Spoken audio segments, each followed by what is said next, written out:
नमस्कार किसान भाइयों, कैसे हैं आप? आशा करता हूँ कि आप सभी लोग स्वस्थ होंगे।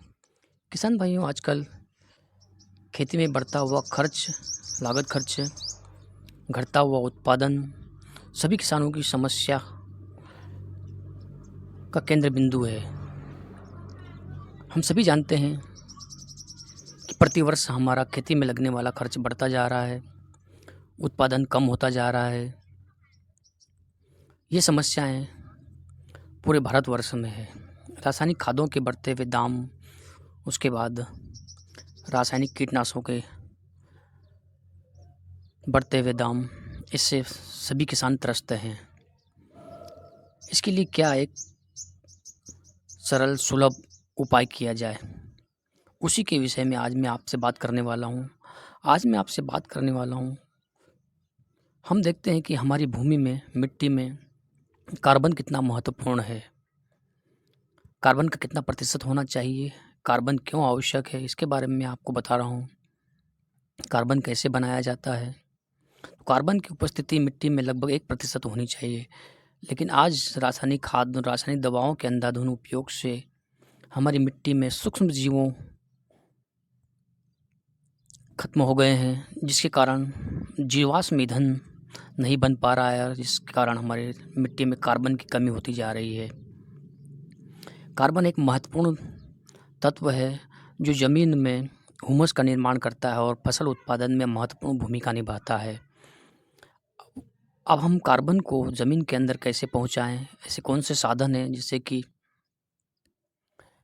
ज़मीन के अंदर, हमारी मिट्टी के अंदर कार्बन बढ़ाया जा सके? उसका एक उपाय मैं आपको बता रहा हूँ।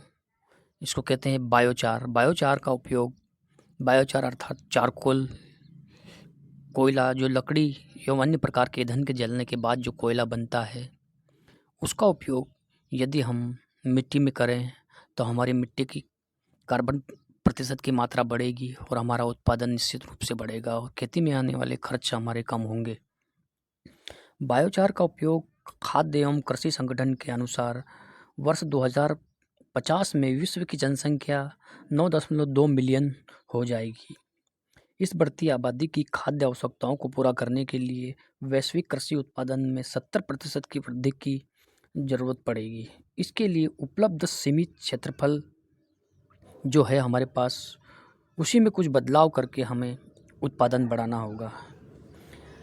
यह सभी जानते हैं कि वायुमंडलीय कार्बन डाइऑक्साइड के उत्सर्जन को कम करने के लिए बायोचार अर्थात चारकोल एक प्रबल तकनीकी है। इसके वायुमंडलीय कार्बन डाइऑक्साइड की सांद्रता को इसके उपयोग से वायुमंडलीय कार्बन डाइऑक्साइड की सांद्रता को हम 37 ppm पार्ट पर मिलियन तक कम किया जा सकता है।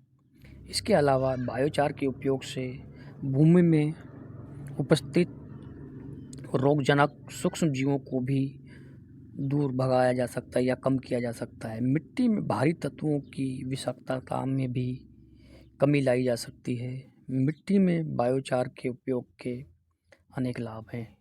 यह मिट्टी में पौधे एवं फसलों के लिए पोषक तत्वों की धारण करने की क्षमता को भी बढ़ाता है। इसके अलावा भूमि के में जल जो विषाक्त पोषक तत्व की लिंचिंग होती है और जल प्रदूषित होता है, उसको भी कम करता है। बायोचार के तत्काल लाभ उसमें बड़े पैमाने पर उपलब्ध पोषक तत्व जैसे पोटेशियम, कैल्शियम, फास्फोरस, जिंक, तांबा के कारण होता है। बायोचार या चारकोल मिट्टी के भौतिक गुणों को भी बढ़ाता है। बायोचार के उपयोग से मिट्टी की जल धारण क्षमता भी बढ़ती है। बायोचार के उपयोग से मिट्टी के पीएच में सुधार होता है, जिससे उसमें सूक्ष्म तत्वों की संख्या बढ़ती है। अब आप वीडियो में देख रहे हैं कि बायोचार कैसे बनाया जाता है। इस प्रकार से मिट्टी के कुछ स्ट्रक्चर बनाकर इसके अंदर लकड़ी को डालकर, लकड़ी को सुलगाकर इसको पैक बंद कर दिया जाता है। उसके बाद इसमें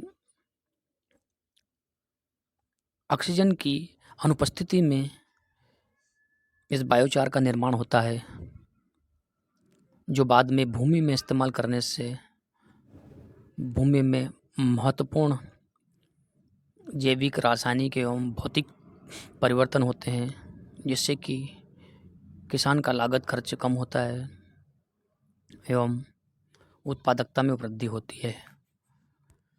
किसान भाइयों, कार्बन बहुत ही महत्वपूर्ण तत्व है भूमि के लिए। कार्बन ही ऐसा एक तत्व है जो वायुमंडल से ऑक्सीजन को एवं वायुमंडल में उपस्थित 78% नाइट्रोजन को